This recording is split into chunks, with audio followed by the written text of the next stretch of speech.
The following presentation contains graphic, violent images and videos. The monologue you are about to witness recklessly disputes expert testimony of college-educated marine biologists, animal behavior experts, shark specialists, and scientists with my own amateur, uneducated opinions. The video has been flagged, banned, and repeatedly removed from Twitter, Facebook, and YouTube for false information.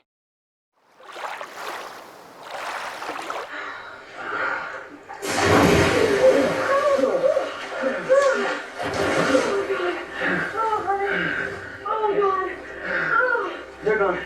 They're gone. Jesus, Daniel? What kind are they? Big ones. No, I'm serious. Are they the bad kind? I have no idea. This is your boy, Jason Ricci. And today, I'm doing a different kind of video.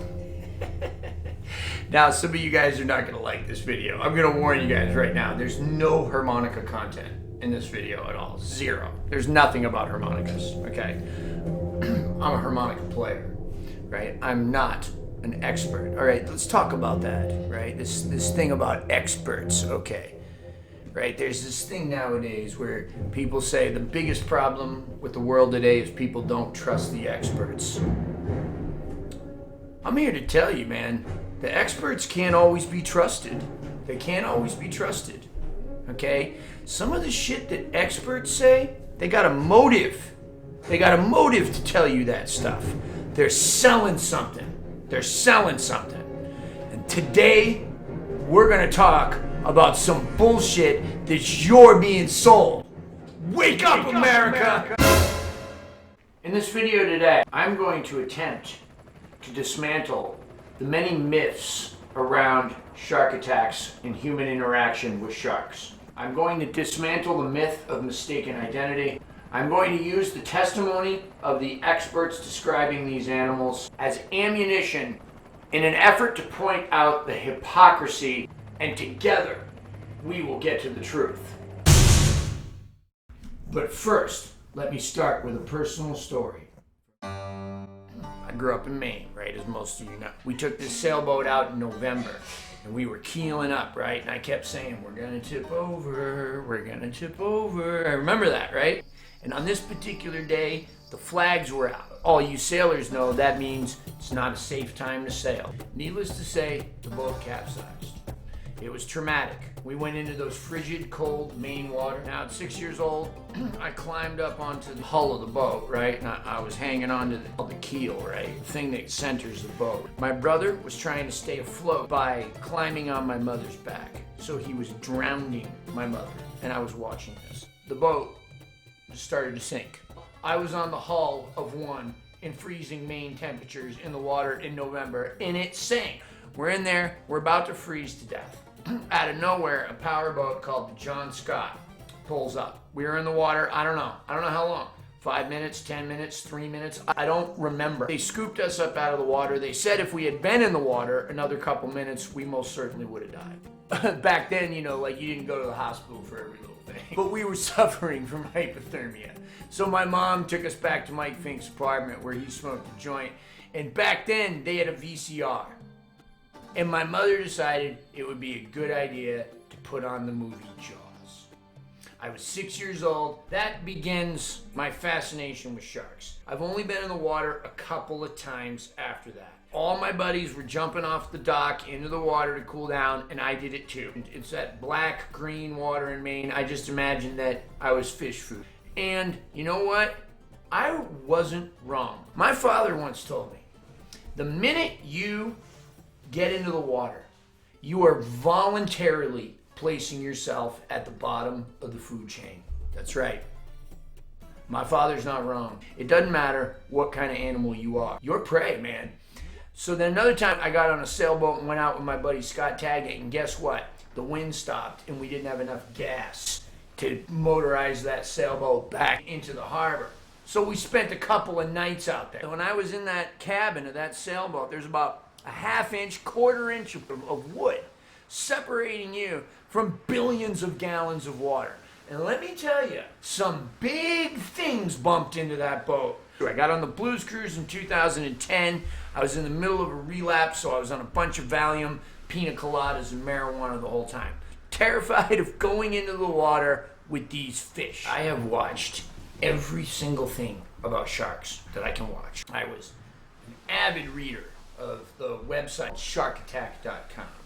Okay, and I would go on there and I would read about stuff, right? And you hear these statistics, right? You guys already know the ones I'm going to tell you, right? Your chances of being attacked by a shark are less than your chances of being struck by lightning. Or the other one you hear is a coconut falling on your head. Now, just using basic forms of logic, let me challenge that statistic right now. First of all, your chances of getting hit by lightning are greater, right? Because you don't live in the water. You live on land. Of the massive amount of people all over the world that live on land, how many of those people go into the ocean? Okay? Now, how many of those people that go into the ocean regularly, right? How many millions of people are there that will never go to the ocean, will never even see the ocean? It doesn't take a brilliant expert, right, to deduce the fact that everybody is susceptible to getting hit by lightning. Okay, well, what about the coconut thing? Let me tell you this, okay? If you live by a bunch of coconuts and you live by the ocean and you walk underneath that coconut tree every single day to go into the ocean, especially if you go into the ocean at dusk or at dawn, right? And you swim, I promise you, you will get eaten by a shark. I promise you right now. Please don't test my theory, right? But if every single day you go out and swim in the ocean, you walk under that coconut tree, I promise you at least you will be bitten before a coconut lands on your head. I want to ask you guys this question. Why would the experts lie? Why would they tell you that this dangerous animal, these dangerous animals, these wild, vicious, by all accounts, what do they call them all the time? Killing machines, eating machines, apex predators. This is what we hear, right? Why would these killing machines, why would they lie, right? Okay. And tell you there's little to no danger if there actually is? Money. Okay, like these people are being funded. They're making money. They're making money on these shows, right? The Discovery Channel, right? They don't want to be responsible for destroying tourism, okay? For making people scared to go in the water, okay? And look, man, like here's the thing, right? Like I'm not saying don't go into the water, right? I'm a skateboarder. I accept risk. Every time I step on that skateboard, I know that thing can slide out from underneath me. I can fall down normally, just off a normal trick or a pebble, and I can hit my head and I can die. I accept that risk. I'm just telling you, you need to accept the risk that once you go into the water, there is a much greater possibility than you were being told on TV and these articles that you are likely to be attacked and eaten. You could be eaten. You could be attacked. If there's not help nearby and you're in the water for a long time, you're going to get attacked. You're going to get eaten. Money. Tourism. Right? Remember Jaws? What was the reason that town didn't want to let people know about the shark attacks? Tourism. The money. The beach, right? This happens all the time. Even the Discovery Channel will tell you this. They'll give you examples of like some little cove in Africa where there were like 10 shark attacks in 1 week, right? And nobody said anything until the 5th shark attack. The tourists, the ones that were attacked, right? Like number 5 is this week's Shark Week. She said, nobody told me. I had no idea that there were 4 other attacks in 2 days. Money.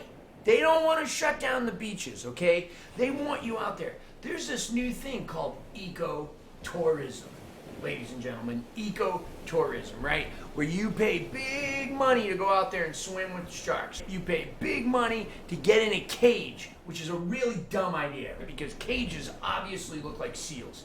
And in the wild, all the time, seals are stuck in cages out in the middle of the ocean. That we know. Let's explore some data.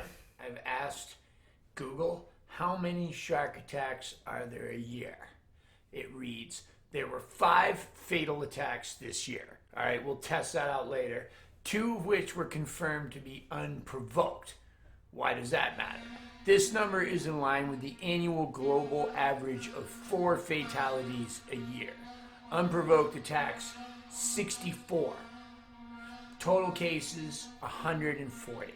That's as of January 22nd, 2020. All right, let's get back to this unprovoked thing over here. If I ask Google how many murders are there a year, do they blame the victim?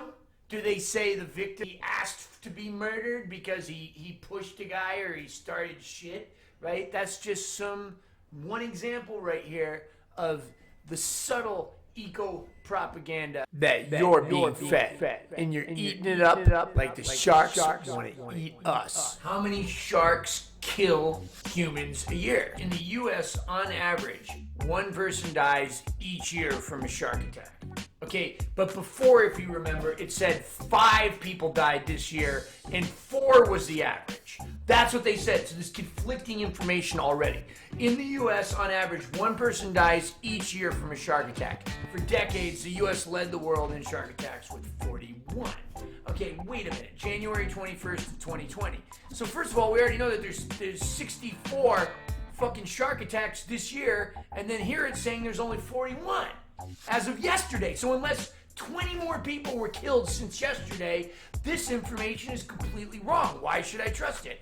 But even more importantly, though, it says in the US, on average, 1 person dies each year from a shark attack. Okay, fine. We already know that that's not true. That's not the average you get. But why do you feel the need to add humans kill 100 million sharks and rays each year? What's the point of adding that, right? Like, I didn't ask how many sharks die from humans every year. We know we suck.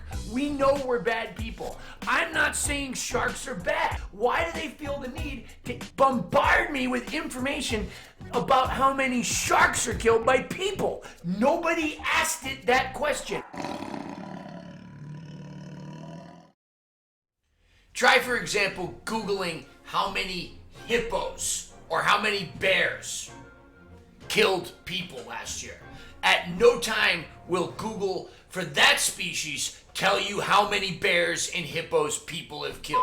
So why is there this constant defense, right? This constant adjustment and rationalization of this particular species? Why are sharks favored?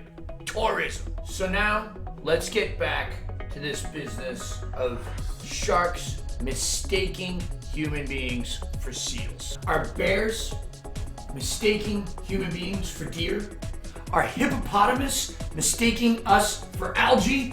What's happening? I'm going to systematically go through the senses of a shark to prove that the likelihood that a shark is mistaking a human being for a seal is at least extremely unlikely. Even if they can tell what they're eating, they really don't care what the hell it is. Do sharks have poor eyesight is the question, right? Sharks' eyesight. Sharks, similar to cats, have a mirror-like layer in the back of their eye referred to as the tapetum lucidum. Although it was once thought that sharks had very poor vision, we now know that sharks have sharp vision. So check this out. Their own words. Sight, smell, taste, touch, and sound. Many sharks have a sensory organ that runs the length of the shark's body and fans out on its head and jaw. Called the lateral line, it's full of nerves that pick up subtle vibrations and pressure changes in the water. It is so finely tuned that when combined with its other senses, a shark can detect prey from over a mile away. It can detect weak electrical charges, such as the heartbeats or muscle movements of creatures hidden in sand. Each ampulla is filled with a jelly-like substance that reacts to changes in pressure, temperature, or electrical conductivity. These pores are so sensitive that if 2 flashlight batteries were placed 1,000 miles apart and a single wire were strung between them, a shark could detect the charge. When hunting for a meal, sharks may call upon all of their senses. Closer in, their excellent eyesight may come into play. Right. Vision and ampullae of Lorenzini, along with smell and hearing, all function in unison to plot a deadly path.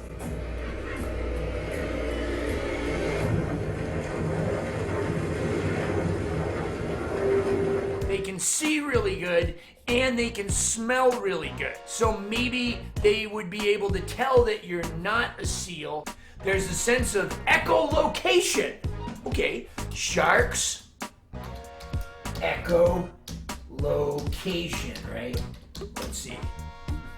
Sharks use the lateral lines to detect patterns in the water that suggest there is an injured or distressed animal in that direction. Sharks also combine lateral lines with their own swimming patterns to create an echolocation field. So they have super smell, super sight, and radar-like fucking detection.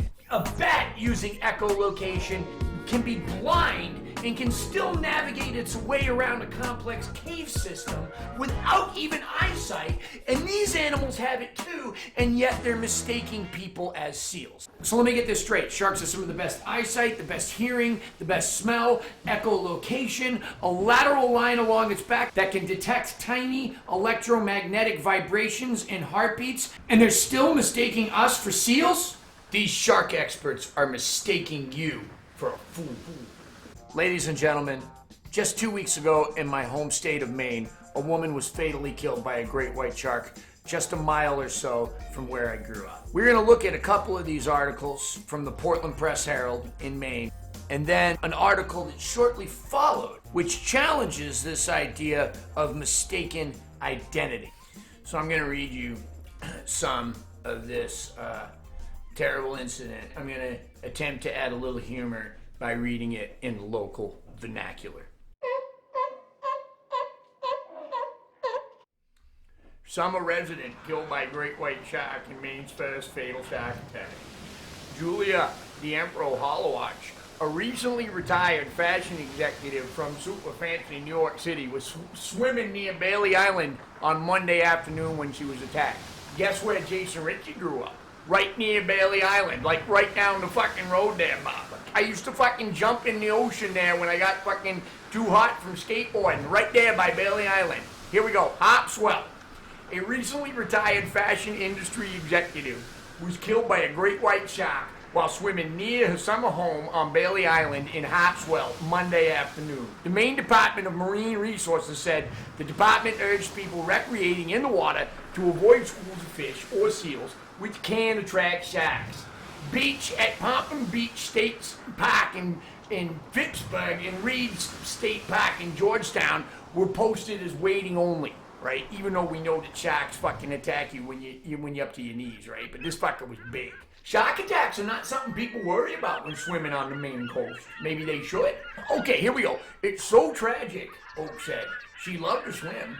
She done the Try for a Cure fundraising triathlon for the Maine Cancer Foundation, bless her heart. She's a summer resident of Maine, May through October. A big part of her is Maine. Yeah. When sharks attack, people lose money. The company is halting the rental of kayaks, and people have bought weekly rentals back early. Good for them. Smart hard. It may continue guided trips tonight and kayaks close together so that these aren't any stranglers in the group. Kayaks have been mistaken for seals. A kayak? Right? That's a big fucking seal, right? Okay. I think people should be concerned, Cooper said. They need to pay attention, especially with a threat you can't see in the water. Well, Cooper sounds like a smart guy. I'm not typically a big ocean swimmer anyways, Amendola said, but especially not now. Yeah, she's smart. So one of the things that the shark experts tell you all the time, the reason that the shark only bites you once and then lets you go is that it knows that you're not a seal. Let me ask you this. Check out this next article. Are sharks mistaking seals for seals? This article surfaced about a week after the attack, okay? It says, dead seals with bite marks are reportedly washing up on the Maine beaches after a woman was killed by a great white shark earlier this week. The first confirmed fatal shark attack in the state's history. Okay, confirmed. What about all the people that are naturally assigned drowning, right? Because they don't find the body. We just assume they drowned, or undertow, right? Or all of the people lost at sea, right? We just assume they drowned. Okay, so it's safe to assume that some of these people were attacked and even consumed by these sharks. Getting back to my original question, dead seals with bite marks are reportedly washing up. Now, if they say that when a shark bites us once, right? They bite us once, that's what they say, right? And then they leave us alone. Why do they say that? Because they find out that we're not a seal. We're not its original prey. So if that's the truth, then why are dead seals with bite marks washing up on the beaches? Why, right? Could it be that sometimes these sharks will bite you to wound you, and then they will leave, and they will wait for you to bleed out? Your defenses are down because you're bleeding to death, and then they come back and eat you. What other predators do this? Guess what? A shit ton. Bears, they'll attack you. They will wound you, almost kill you, and then they will leave you, and then they will come back. And they will check on you later, and then they will kill you later if you're not already dead. So why is a shark any different, right? Especially since we're seeing seals with bite marks. They're not consumed. The seals are supposedly their main prey. Don't tell me they're not interested in killing people too, because they are. Do those look old? Do those look like they healed? The shark took one bite. He was waiting for the seal to die. Unfortunately for the shark, the seal washed up on the beach before he could come back and eat him. Sharks, they'll eat anything. Sharks are opportunistic feeders. But, they gotta put that in there, but most sharks primarily feed on smaller fish and invertebrates. Some of the larger shark species prey on seals, sea lions, and other marine mammals. Sharks have been known to attack humans when they are confused or curious. What about opportunistic feeders means that they have to be confused? Why does a shark have to be confused if it's an opportunistic feeder? Am I not an opportunity for a shark to eat something? All right? You tell me these animals will eat license plates and chains and shovel heads and garbage and tin cans inside the belly of a tiger shark, right? But that for some reason it has to be confused to eat me? But a tin can is good enough? It's absolutely ridiculous. When you watch like shows like I Survived or any of these like tales of disaster or survival where people are shipwrecked, it's... I can't see him. All of a sudden we just hear this shrill scream. I mean, blood curdling. And it was over. And then silence. And it was like there was no crying. There was nothing. Meg just said,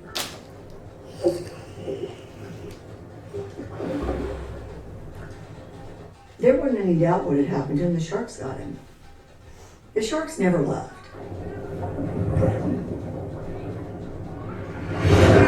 Or where, in the case of like the movie Open Water,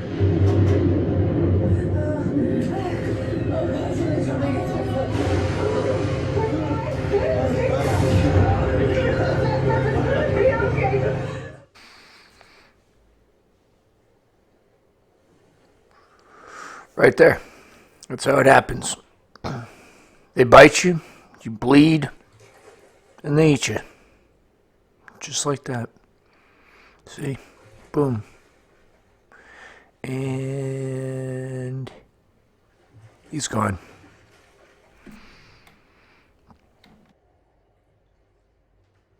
What information am I supposed to trust? I'll tell you who I trust. The survivors. When did you first see the sharks arrive? Well, I have to say that daybreak, the first day, we saw fins out at a distance swimming around. They weren't attacking the group, but it isn't long until a straggler would be out there and you'd hear blood-curdling scream and you look and you see that capot go under and you dare not to go. You wait, but you'd like to know who your buddy might have been. But it's so happening so often that we're just losing boys every little bit. And when you do go and check, you find maybe that the bottom torso is gone or he's disemboweled. Did the Titanic survivors get eaten by sharks? I never even heard about this. Only 193 of 643 souls believed aboard were saved, mainly by swimming 2 miles to the shore. Some drowned even as they reached the rocky shoreline. That sucks. And many others were eaten by sharks. There's the word, eaten. They bite you a couple of times, they wait for you to chill out, they wait for you to bleed out, and then they come back and they eat you. Or they eat you all at once, okay? But if you stay in the water, if you're bitten and then you stay in the water, I promise you, I'm not a shark expert, but I promise you it will eat you. What to do if a shark is circling you? Okay, right? So there's a simple question, right? Now these animals rarely attack people, right? They rarely attack us, right? So there's no reason in the world for me to worry, right? Because my chances of being killed by a shark are less than being struck by lightning or a coconut falling on my head. That's what I'm told. If you're not in the water. Step 1, calmly and quickly get out of the water, if possible. Wait a minute. Why should I get out of the water if a shark's circling me? I mean, my chances of being attacked are rare, right? Step 2, if not, stay calm and don't make any sudden movements, right? I wouldn't want to make any sudden movements that would imitate a fucking seal, right? Stay in front of the shark, okay? Call loudly and calmly for help. I'm gonna need help because this animal that never attacks people or rarely attacks people is around. What do I do if a raccoon is circling me, right? You know what I mean? I'm not gonna like call for help, kick the raccoon in the face or walk away or something, right? Make yourself as big as possible or curl into a ball. What? Like, so the two opposite things? So like I spread my arms out, okay, or I curl into a ball. How does that make any sense? Slowly back away. Where? Where do I back away? It's circling me. If necessary, find a weapon. I need a weapon to defend myself against this animal that doesn't want to eat me. Look at that. Does that look like an investigatory bite to you? Does it? Does that look like an investigatory bite? You're not even safe on a boat, right? If it's a small boat, you're not safe on the boat. If you go over that boat and you're in that water, you're getting eaten, okay? Right? It might bite you once, and then it might wait a little bit. It's not mistaking you for a seal. It's gonna eat you, okay? Here it is on a boat. Here these guys are on a boat. They're cruising along. Boom! Right? Look at that. What was that? Whoa! They get out of there. They get out of there, right? You're telling me if they had stayed there, why'd they get out of there, right? Because they're smart. They're regular people. They know that they're in danger because a giant animal is attacking the boat. Here we have Nick Fanning, a professional surfer, okay? In this video, it shows Nick getting out of the water because there's a shark in the vicinity. So he's a professional surfer.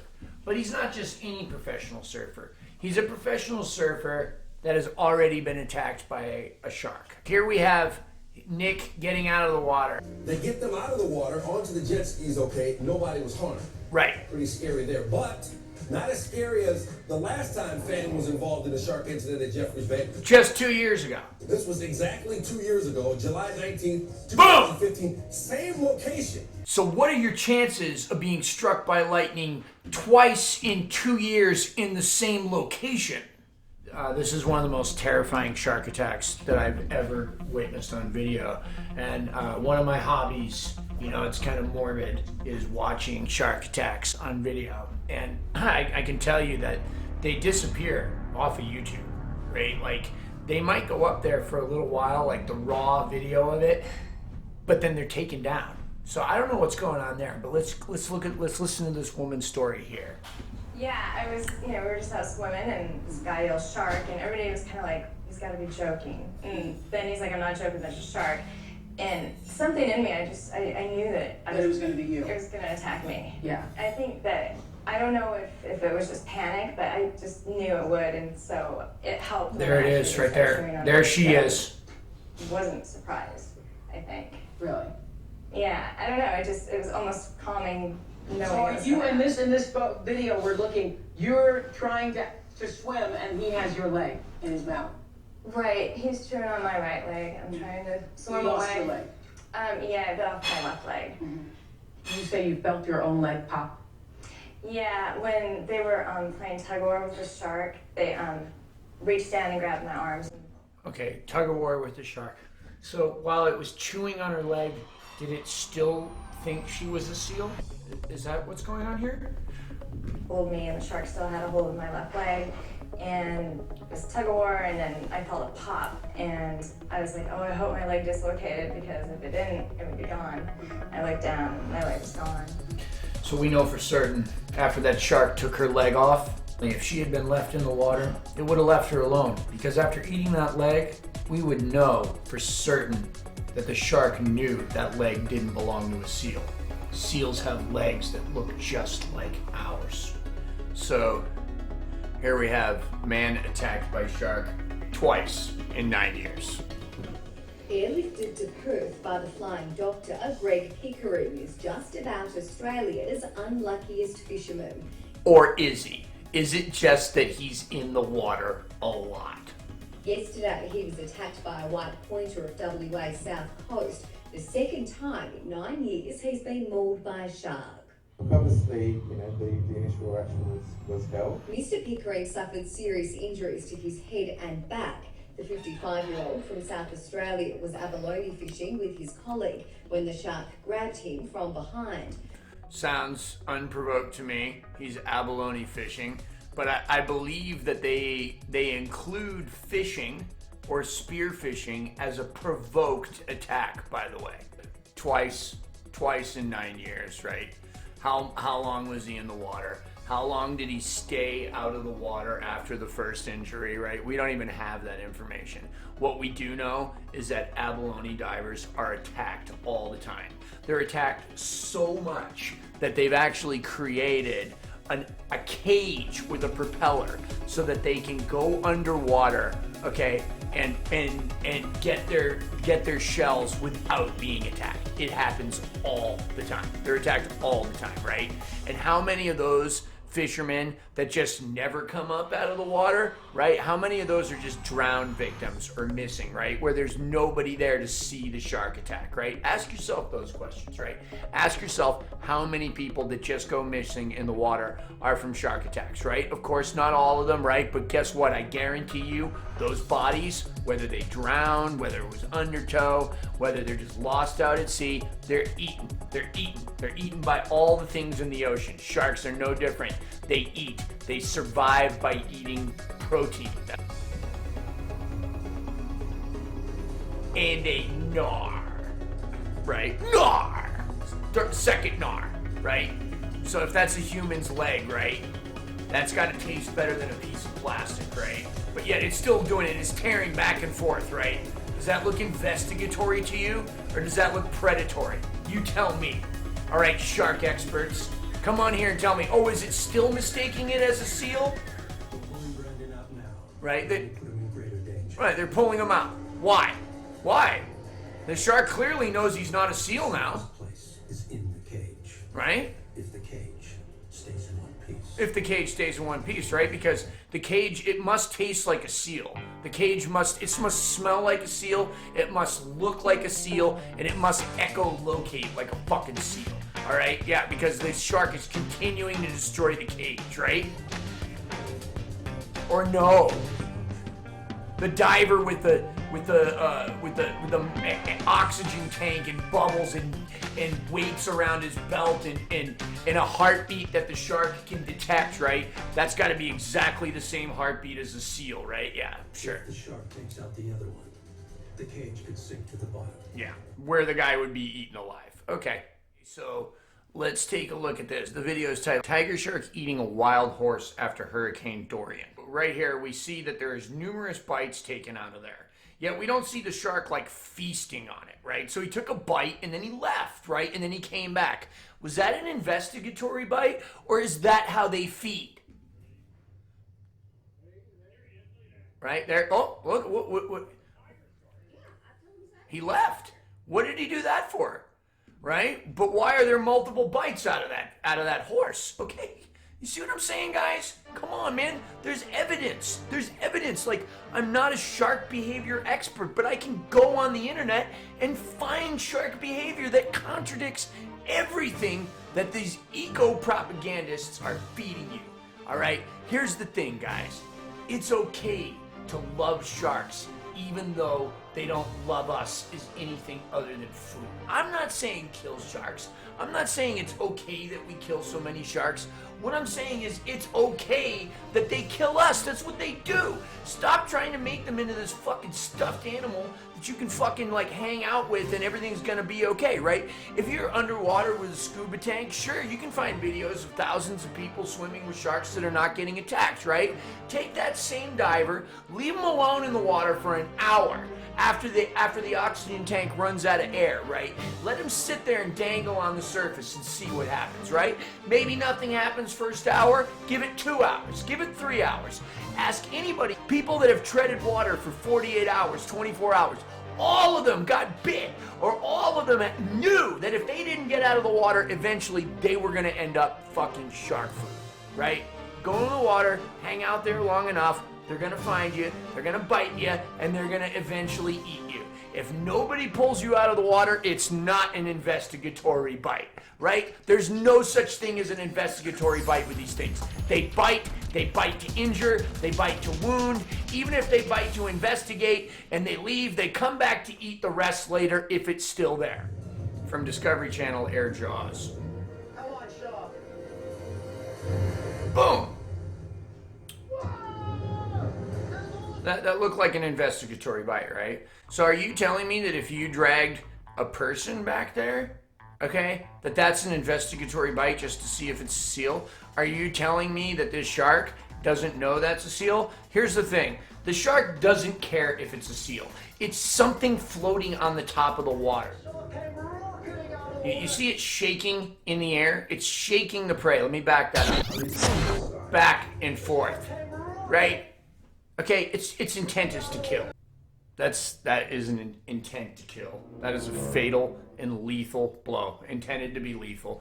Intended to be lethal to anything that's up. I'm gonna let this next clip pretty much speak for itself, right? Okay, so what you guys are about to see is just obvious, okay? Look, if you get in the water with these things enough, right?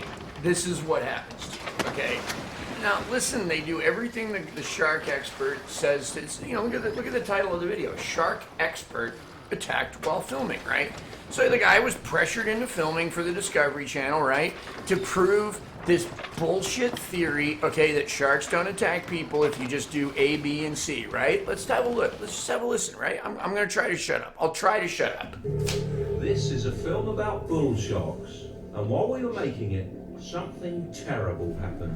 Imagine that. I'd certainly be very nervous about doing this on my own. But I'm with shark behaviourist Eric Ritter. Hi, Eric. How you doing? There are bull sharks all around us. Your studies are trying to get you into the mind of the shark, is that right? That's correct. And particularly how sharks interact with humans. Ah! The petrofin just touched my leg there, and she almost lifted it out of the way. She doesn't want to touch us, does she? I mean, there are... She doesn't want to touch us, does she, right? You hear him, talking to himself, trying to reassure himself that everything his instincts as a human being, that God gave him, right, are wrong, right? So that he can buy this garbage, okay, that these are not predators, that these are not dangerous animals, that they're not wild, that they're not interested in you just because you're not a seal or they're regular prey. Sorry, I said I was going to shut up. Here we go. Awesome, big bull sharks, they're 450 pounds, 8 feet long. Wow! These sharks easily take you out. So as long as we don't move, and they realize we're not a threat to them, they can kill us. Okay. And then, as long as you don't move, they realize we're not a threat to them, right? Okay, and then. I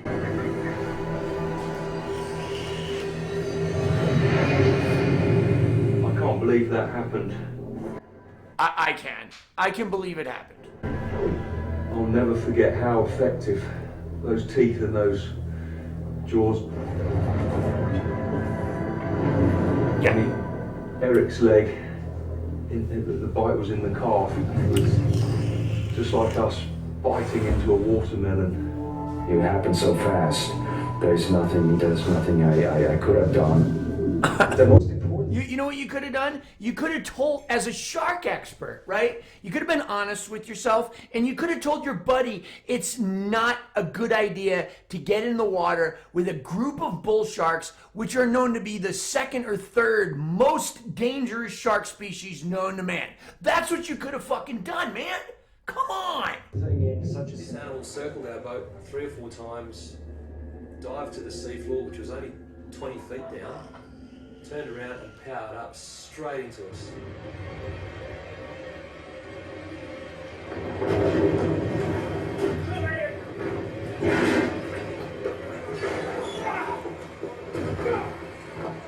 Still thinks they're a seal. As soon as the shark smashed into the boat, it was just mayhem. I thought the boat was going to flip straight over. It then grabbed the side of the boat. I thought we were gone for all money. It was absolutely terrifying, to be honest. They knew they were seals after This biting thing that metal. was trying to physically get us in the water. No, why? It likes you. We had to use our oars, and it let go, but it swam away, and then charged the boat, slammed into us 3 times. 3 times? We ended up cutting the anchor rope and ran for shore. Why? Just stay there. It doesn't mean any harm. It's I've just... always had a really healthy respect for great whites, but to see this animal so angry caught me off guard. I had no idea. Right, because you've been watching the fucking Discovery Channel. Ever talk to a surfer? Almost all of them have a story of a friend of theirs who were attacked by a shark, who was bitten. These people spend their lives in the water. That's why they come into contact with sharks. Most of us don't go in the water that often, and it's a good idea not to. How many people do you know that have been struck by lightning? I don't know any. How many people do you know that have had a coconut fall on their head, or have had somebody they know killed by a coconut? I don't know any. I do know somebody who's been attacked by a shark. I know for a fact this person doesn't like to talk about it, but let me just tell you this. She's the wife of a famous musician, and I came across her story quite by accident on sharkattack.com. I later asked her about it, and she told me. She was bit twice. It bit her once, it swam away, and it came back and it bit her again. Shortly thereafter, they got her out of the water. I've been told over and over again by the experts, by the shark specialists, by the Discovery Channel, by Shark Week, by everywhere that you can look, that sharks do not eat people. They do not like the taste of human flesh. It is mistaken identity. We're looking at headlines all the time that confirm that these things eat people, that they not only bite them, but they eat us, okay? Why the lies, right? Why the insistence, right? We don't do this with any other animal. We don't do this with dogs or with wolves or with grizzly bears. We don't do this with tigers. We don't do this with lions. Even moose, even deer. We talk about how deer kill us. It's not an accident. Why? Camping does not create the kind of revenue that beachfront property does.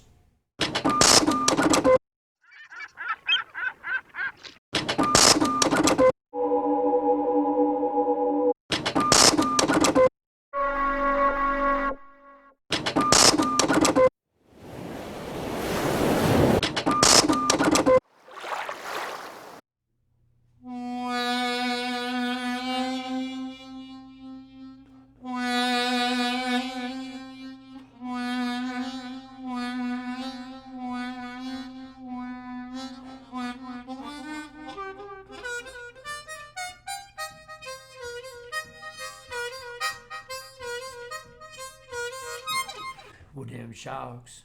They're gonna get you, they're gonna bite you and eat you too. Them sharks, they're gonna get you, ain't nothing you can do.